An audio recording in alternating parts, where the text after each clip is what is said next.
누가복음 10장 25절로부터 28절까지의 말씀 우리 한 절씩 교독합니다. 어떤 율법 교사가 일어나 예수를 시험하여 이르되 선생님, 내가 무엇을 하여야 영생을 얻으리이까? 예수께서 이르시되 율법에 무엇이라 기록되었으며 내가 어떻게 읽느냐? 대답하여 이르되 내 마음을 다하며 목숨을 다하며 힘을 다하며 뜻을 다하여 주 너의 하나님을 사랑하고 또한 내 이웃을 내 자신같이 사랑하라 하였나이다. 예수께서 이르시되 내 대답이 옳도다. 이를 행하라. 그러면 살리라 하시니. 아멘. 자, 오늘 1월 마지막 주일을 맞아 함께 읽은 누가복음 10장 25절로부터 28절 말씀 통해서 사랑과의 사귐이라는 제목으로 함께 말씀 나누겠습니다. 오늘은 물고기 이야기로 말씀을 시작하려고 해요. 옛날 어느 산골에 오솔길 옆 한 연못이 있었다고 그래요. 그 연못에는 물고기 2마리가 살았답니다. 아주 사이좋게 살았다고 그래요. 그런데 어느 날 한 물고기가 이런 생각을 한 거예요. 만약 이 연못에 나만 있다면 어떨까?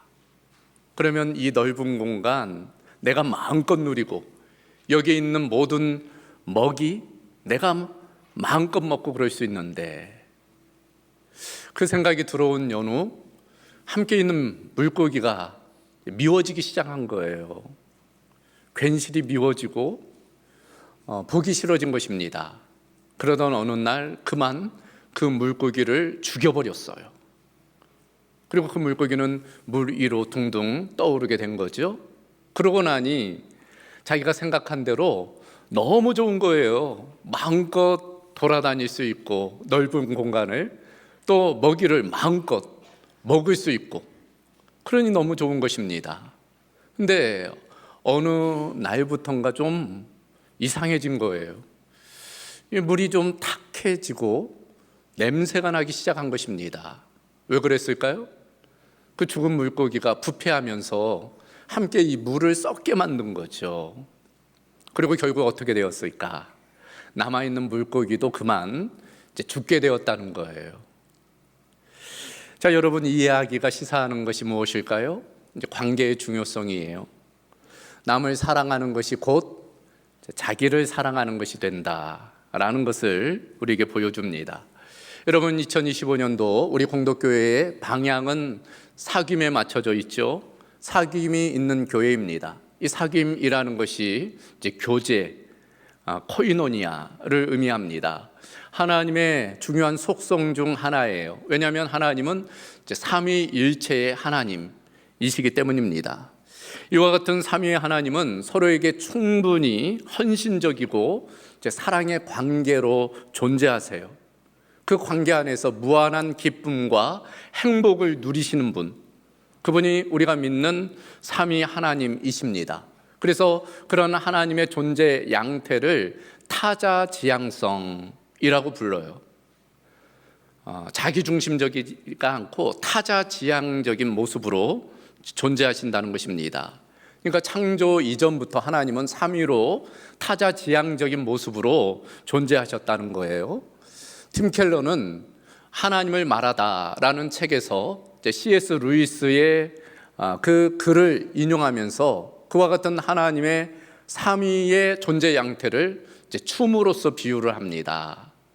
춤을 여러분 보셨죠? 여러 사람들이 함께 어울려 추는 춤, 윤무라고 하는데, 그 윤무를 보면은 함께 하나 되어서 춤을 춰요. 그러다가 어느 순간에는 어떤 한 존재가 이제 동무를 하죠. 그러면 나머지 사람들은 좀 자신의 존재를 낮추고 그 존재가 드러나도록 하는 거예요. 그러다가 또 다른 사람이 또 두드러지게 나타나면 또 나머지 사람들은 좀 낮추어주고, 이거 서로 어울리면서 상대방이 두드러지도록 그렇게 나타난다는 것입니다. 그런 모습이 바로 성부, 성자, 성령의 조화로운 모습이라는 거예요. 서로를 영화롭게 하는 모습이라는 것입니다. 이 영화롭게 한다, 상대방을 찬양하고 기뻐하고 이제 즐거워하는 거예요. 자, 그와 같은 모습, 그와 같은 충만함이 이제 외부로 나타나는 것이 창조라는 거예요. 하나님의 그런 기쁨의 충만함이 이제 창조라는 것으로 자연스럽게 나타나게 되었다는 거예요. 그리고 그 와중에 하나님은 자기의 형상과 모양대로 우리 인간을 창조하셨어요. 그러므로 우리 인간은 원래 하나님을 닮아 타자지향적인 모습으로 사는 존재라는 것입니다. 그래서 이 아담이 이제 하나님께서 하와를 창조하셔서 앞에 데려올 때 뭐라고 이야기합니까? 너는 내 뼈 중에 뼈요 내 살 중에 살이로다. 그러니까 남이라고 생각하지 않고 너와 나를 하나로 여기는 거예요. 그와 같은 사귐의 충만함을 보였다는 것입니다. 하나님께서는 그와 같은 타자지향적인 춤 안으로 우리를 불러주셨다는 거예요. 그런데 반전이 일어나지요. 그랬던 우리 인간이 범죄하게 돼요. 선악과를 따먹게 됩니다. 그때로부터 타자지향적인 우리 인간이 자기중심적이 되었다는 것입니다. 그래서 누군가는 죄가 무엇이냐? 죄는 자기중심성이라는 거예요. 죄는 무엇보다도 자기중심적인 것이 이제 죄라는 것입니다. 그 결과로서 아담이 어떻게 합니까? 하와가 어떻게 해요? 책임 전가예요. 서로를 원망합니다. 너는 내 뼈 중에 뼈요 내 살 중에 살이라고 불렀던 그 아담이 하와 때문이라고 책임 전가하고 원망하는 것입니다. 범죄한 인간의 모습이에요. 그 결과로서 하나님과의 관계가 깨지고 사람과의 관계가 깨지고 세상, 자연과의 관계가 깨지게 된 거예요. 죄의 결과입니다. 자, 이것으로 끝난다면 절망이겠지요. 새드 엔딩입니다. 그러나 하나님은 타락한 인간을 버리시지 않으세요. 다시금 회복시켜 주십니다. 어떻게? 하나님이 찾아가시는 거예요.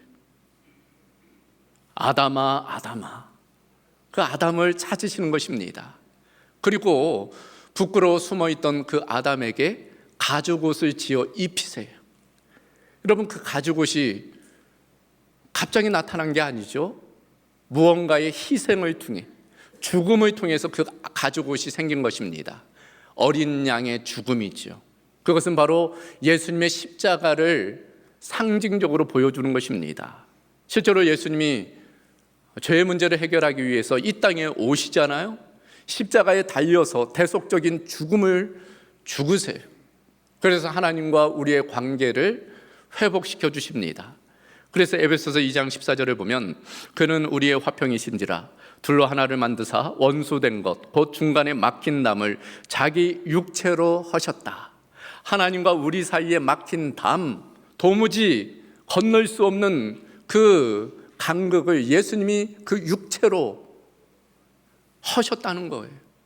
하나님과의 관계뿐 아니죠. 사랑과의 관계도, 자연과의 관계도 새롭게 정립하세요. 깨어진 관계를 이어주신 것입니다. 그래서 우리는 예수 그리스도를 통해서 그 관계의 회복, 사귐을 이룰 수 있게 되는 것입니다.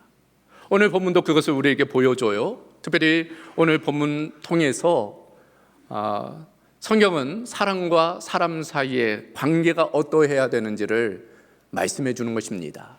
그 중심에 사랑이 있어요. 사랑의 관계가 되어야 됨을 말씀하는 것입니다. 자, 오늘 말씀은 우리에게 너무나 익숙한 말씀이에요. 복음서, 공간 복음서, 마태, 마가, 누가복음에 모두 기록된 내용입니다. 물론 강조점은 조금 다르지만 같은 이야기를 하는 거예요. 오늘 본문에 따르면 한 율법사가 예수님께 찾아오죠. 그리고 묻는 것입니다. 내가 무엇을 하여야 영생을 얻으리이까? 이때 예수님이 바로 대답해 주지 않으시고 오히려 질문하세요. 율법에 무엇이라 기록되었느냐? 네가 어떻게 읽느냐? 이때 율법 교사가 이렇게 이야기합니다. 한마디로 하나님을 사랑하고 또 이웃을 사랑하는 것입니다. 그때 예수님 이렇게 말씀하세요. 내 대답이 옳도다. 이를 행하라. 그리하면 살리라. 영생을 얻는 비결, 그것은 바로 하나님 사랑과 이웃 사랑임을 지금 말씀하고 있는 것입니다. 그 중에서도 오늘 특별히 강조하고 있는 것은 이웃에 대한 사랑이, 사랑과의 관계에서 어떻게 살아가야 될지를 지금 말씀하고 있는 것입니다. 자, 크게 세 가지 관점에서 오늘 말씀 살펴보려고 그래요. 그 첫 번째는 내 이웃을 사랑하라는 거예요. 내 이웃을 사랑하라. 27절 말씀 다시 보면 대답하여 이르되 내 마음을 다하며 목숨을 다하며 힘을 다하며 뜻을 다하며 주 너의 하나님을 사랑하고 또한 내 이웃을 내 자신같이 사랑하라 하였나이다. 율법사의 대답이죠. 우리는 이 말씀에 너무 익숙해요. 익숙하다 보니까 때로 놓치는 것들이 있습니다. 무엇인가 하면 또한이라는 접속사예요. 또한. 그래요.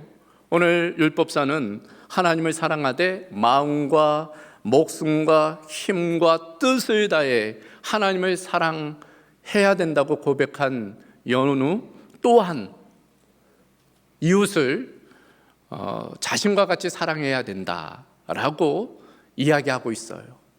여기서 강조점은 또한이라는 단어입니다. 또한이라는 것이 뭐예요? 그와 같이, 하나님을 사랑하는 것과 같이 이웃을 사랑해야 된다, 그런 의미입니다. 그래서 실제로 마태복음 22장에 보면 같은 내용에 대해서 이렇게 되어져 있어요. 예수께서 이르시되 내 마음을 다하고 목숨을 다하고 뜻을 다하여 주 너의 하나님을 사랑하라 하셨으니 이것이 크고 첫째 되는 계명이요 둘째도 그와 같으니 내 이웃을 내 자신과 같이 사랑하라 하셨으니, 둘째도 그와 같다라는 것은 첫째와 같다는 거예요. 첫째만큼이나 둘째도 마찬가지라는 것입니다. 그러니까 하나님을 사랑하는 그 강도만큼 이웃을 사랑해야 된다, 사람을 사랑해야 된다, 그와 같은 말씀이에요. 그래요, 우리 신앙인들이 때로 놓치는 부분이라 할 수 있습니다. 당시 유대인들, 특별히 바리새인들도 마찬가지였어요. 그들은 하나님에 대한 특심이 있었죠. 그 대표적인 인물이 바로 사도 바울입니다. 그와 같은 열정을 우리는 알아요. 그런데 그러다 보니 사람들에게는 소홀할 수 있는 거예요. 심지어 바리새인들은 고르반이라는 것이 있었어요. 하나님께 무엇을 드렸다 하면은 부모에게 드리지 않아도 된다. 이것은 하나님께 바쳐졌다 하면은 마땅히 부모를 공경해야 됨에도 면제되는 그런 일이 있었던 거예요.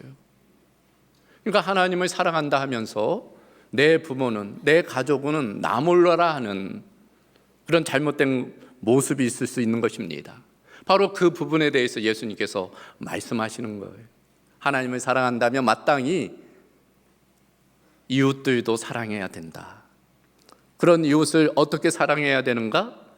내 자신같이, 내 자신같이, 네가 너를 사랑하는 것 같이 이웃을 사랑해야 된다는 것입니다. 그래요, 우리 모두는 다 자기중심적이에요. 누구보다도 자기를 우선합니다. 평소에는 잘 모르다가도 어떤 급한 일, 위기 상황을 만나면 먼저 나를 챙겨요. 그게 인간의 본성이에요. 마치 그와 같이 이웃을 사랑해야 된다. 나를 사랑하는 것만큼 이웃을 사랑해야 된다. 여러분, 그렇잖아요. 우리는 자기 돌봄에는 무조건적이에요. 대가를 바라지 않아요. 그런 측면에서 사실 이웃을 그와 같이 사랑한다는 것 쉬운 일은 아닐 것입니다. 그래서 은혜가 필요해요. 그래서 예수 그리스도의 사랑이 필요한 것입니다. 그래서 사도 요한은 요한 1서에서 이렇게 말한 바가 있어요. 사랑은 여기 있으니 우리가 하나님을 사랑한 것이 아니요 하나님이 우리를 사랑하사 우리 죄를 속하기 위하여 화목제물로 그 아들을 보내셨습니다. 사랑하는 자들아, 하나님이 이같이 우리를 사랑하셨은즉 우리도 서로 사랑하는 것이 마땅하도다. 하나님이 이같이 그 아들을 아낌없이 주시기까지 우리를 사랑했다면 우리도 서로 사랑하는 것이 마땅하다는 거예요. 왜? 바로 그 사람도 하나님이 그 사랑으로 사랑한 사람이기 때문에, 바로 그 사람도 하나님께서 아낌없이 사랑하는 사람이기 때문에 나도 그 사람을 그 하나님의 사랑으로 사랑해야 된다 말씀하고 있는 것입니다. 그래요. 하나님 사랑과 이웃 사랑은 동전의 양면과 같아요. 불가분의 관계입니다. 하나님 사랑 따로 이웃 사랑 따로가 아니라는 거예요. 그건 뗄래야 뗄 수 없는 부분이라는 것입니다. 예수님 먼저 내 이웃을 사랑하라 말씀하고 있습니다. 자, 그렇다면 두 번째로 살펴볼 것, 내 이웃이 누구인가 하는 부분이에요. 사실 오늘 본문은 28절로 끝나지 않아요. 왜냐하면 이 율법 교사가 예수님께 또 하나의 질문을 하고 있기 때문입니다. 37절까지 그래서 그 내용이 이어져요. 이 율법 교사의 질문이 29절에 나와 있습니다.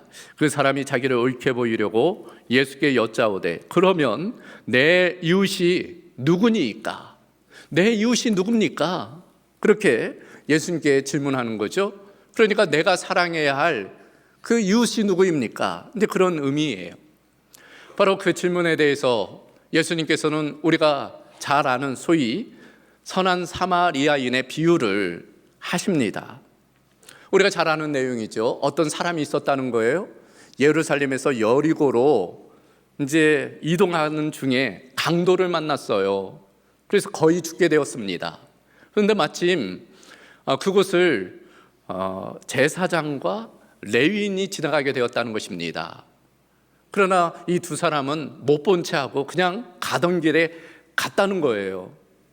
그런데 세 번째 인물이 나타나는데 사마리아인이었다는 거죠. 그는 어떻게 했을까요? 그에게 다가가서 그의 상처를 싸매어주고 더 적극적으로는 그를 짐승에 태워 여관에 데려다주고 치료받도록 해주었다는 것입니다. 자, 이 비유를 예수님 말씀하시는 연후 이 율법 교사에게 이제 질문하는 거죠. 이 세 사람 중에 누가 강도 만난 자의 이웃이 되겠느냐? 그때 이 율법사가 대답해요. 당연한 거 아닙니까? 자비를 베푼 자니이다. 그렇게 대답을 하는 것입니다. 자, 예수님은 이 내용을 통해서 우리에게 지금 말씀하시는 거예요. 우리의 고정관념을 깨라는 것입니다. 우리의 사랑의 대상인 이웃에 대한 고정관념을 깨라는 것입니다. 그래요. 전통적으로 이 유대인들은 자신의 이웃을 유대인들로 한정했어요. 그러니까 혈통이나 종교로 한정을 한 거예요. 그래서 이방인들, 더불어서 이 사마리아인들은 이웃으로 생각하지 않았어요. 심지어 사람으로도 생각하지 않았습니다. 그들을 적대했어요. 그들을 멀리했던 것입니다. 그런데 예수님은 아니라는 거예요. 그들도 이웃이라는 것입니다. 특별히 예수님은 그 이웃에 대한 관점을 바꿔야 된다 말씀하고 있는 것입니다. 의식의 전환을 요청하는 거죠. 그래서 실제로 이 율법교사는 어떻게 질문을 합니까? 내 이웃이 누구입니까? 자기 중심적으로 이웃을 물어본 거죠. 그러나 예수님 뭐라고 말씀하세요? 저 강도 만난 자의 이웃이 누구냐? 관점의 전환입니다. 우리는 늘상 나 기준으로 이웃을 생각하는 거죠. 그렇지 말아야 된다는 거예요. 지금 도움이 필요한 사람, 힘들고 어려운 사람, 아프고 지금 고통스러운 사람, 그 사람 입장에서 누가 이웃이 되어주겠느냐, 그걸 지금 예수님 말씀하고 있는 것입니다.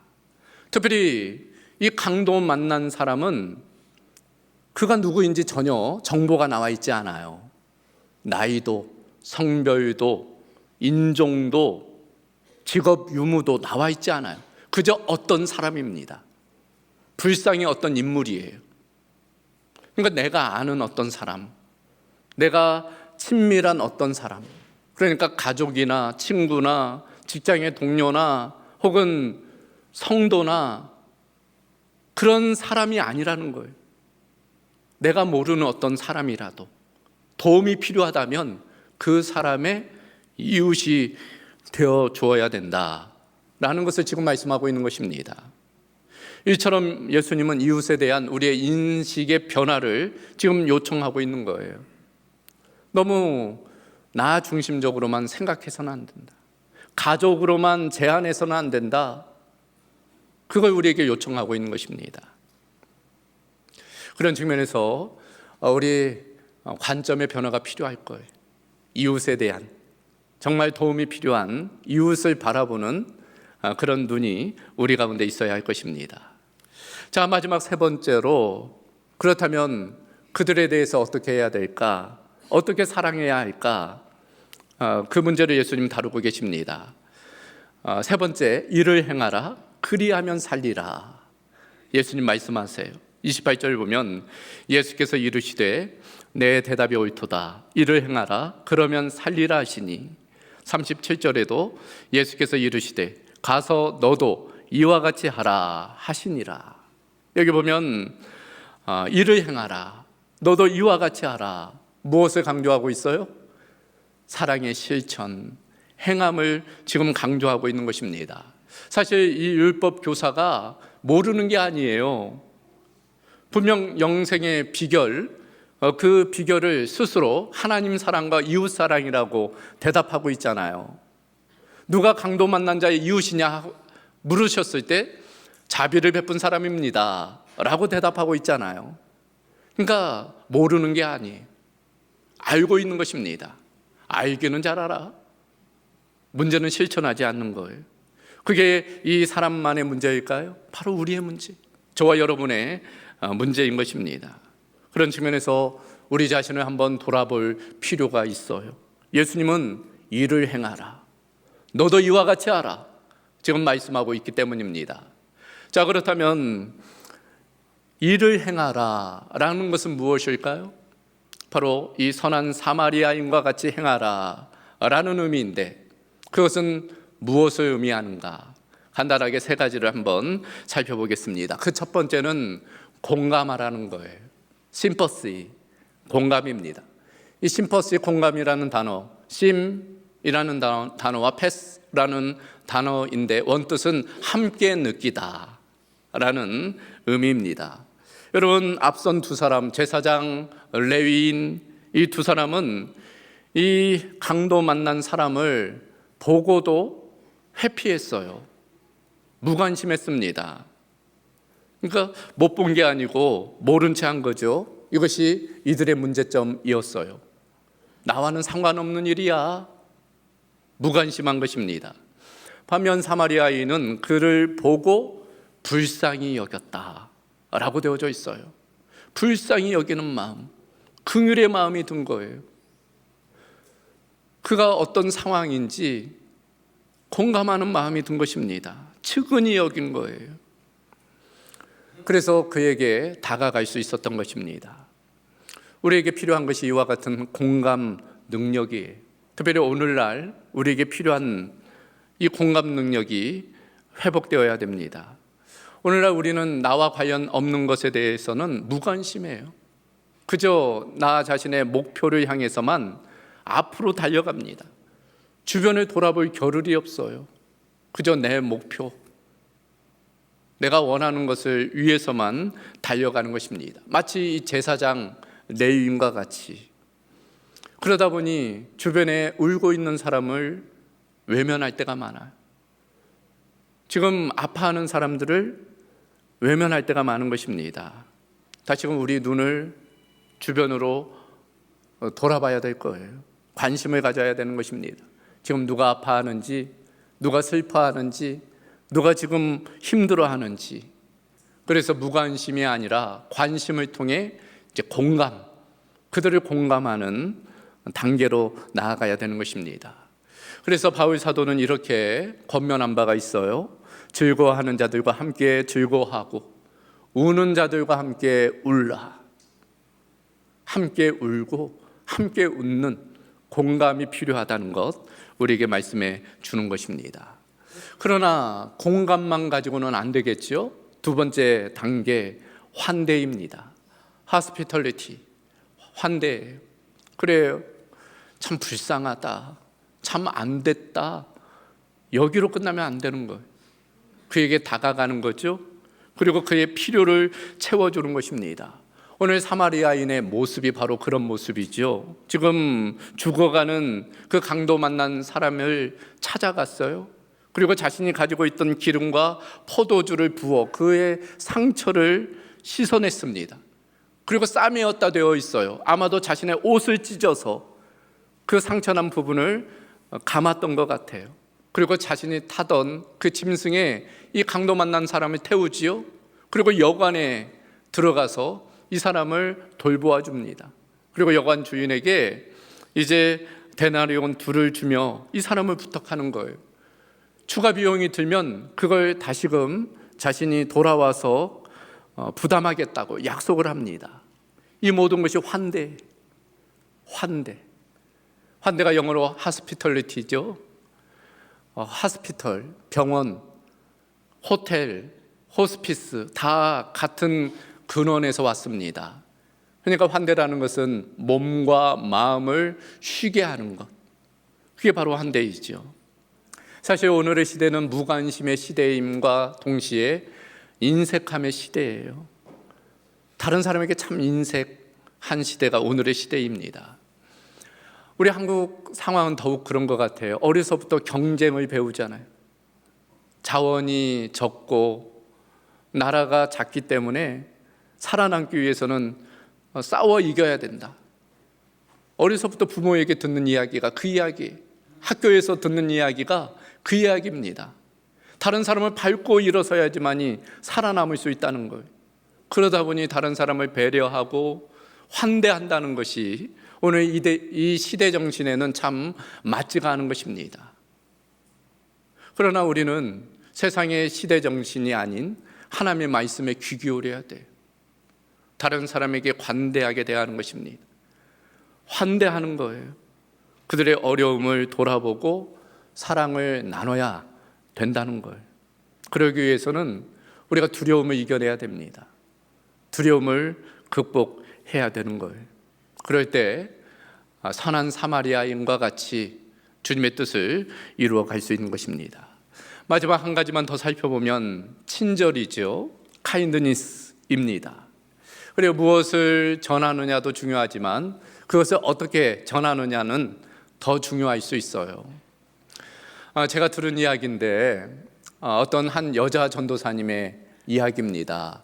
꽤 오래전의 이야기인데 이분이 파트 교역자로 이제 교회에서 사역을 하셨어요. 근데 예전 어려우던 시절 교회에서 사역할 때 이제 정장을 입고 좀 사역을 해야 되는데 어렵다 보니까 옷이 변변치 못했다는 거예요.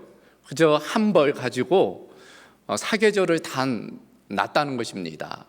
우리 남자 전도사님들이야 넥타이만 좀 바꿔도 좀 스타일이 달라 보이지만 여자 전도사님이니까 그렇게 변화가 이제 보이지 않은 거죠.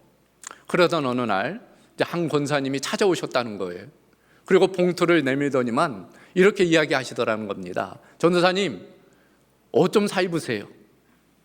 이 봉투를 파리채 흔들듯이 흔들면서 전도사님한테 봉투를 전달하셨다는 거예요.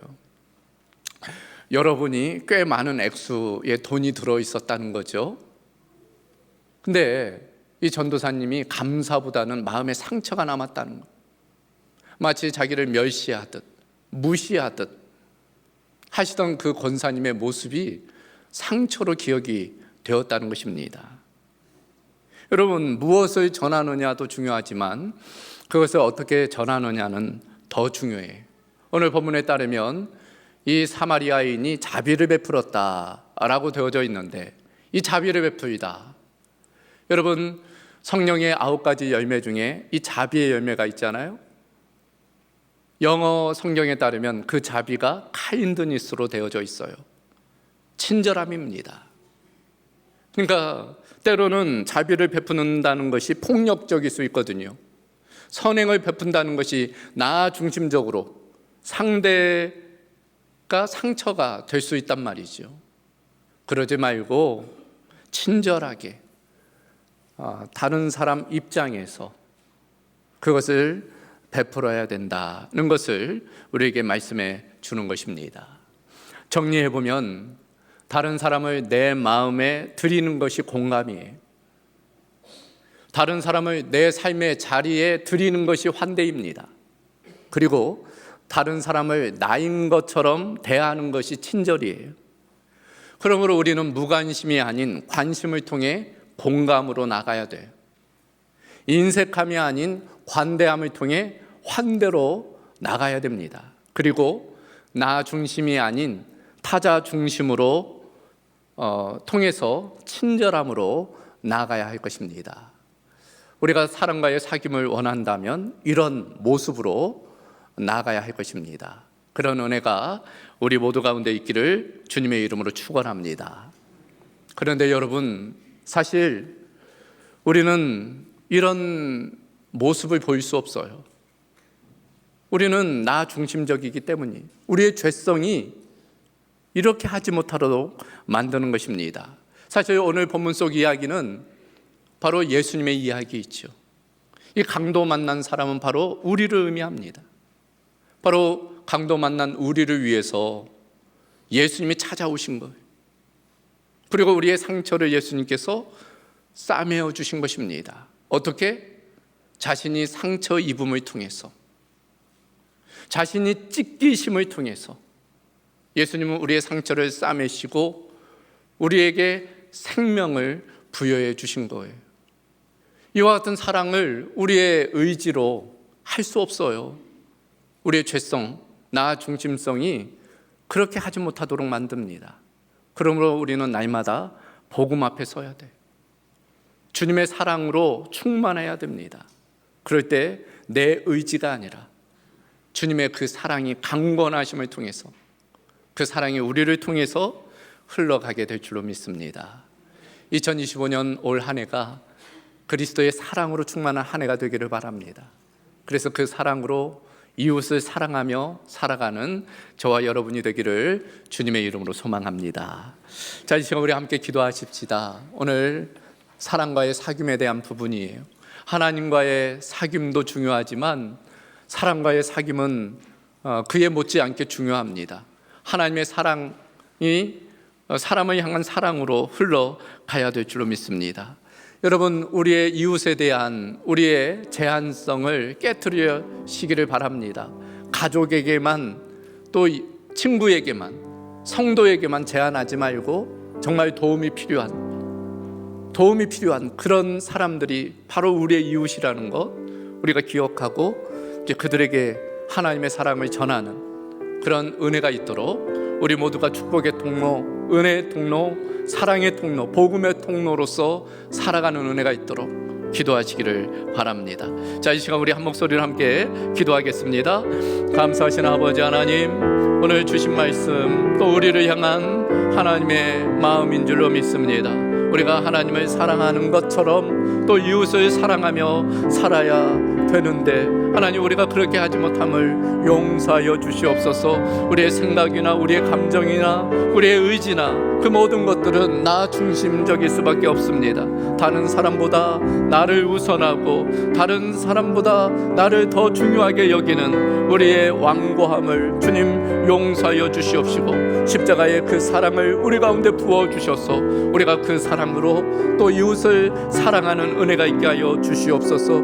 그리스도의 그 사랑이 우리를 강권하여 주심으로 우리가 그리스도의 손, 그리스도의 발이 되어서 주님의 사랑을 실천하며 살아갈 수 있도록 함께하여 주시옵소서. 누가 강도 만난 자의 이웃이냐라는 그 물음에 우리가 내가 바로 그 사람의 이웃입니다 라고 고백하며 나아갈 수 있도록 주여 함께하여 주시옵소서.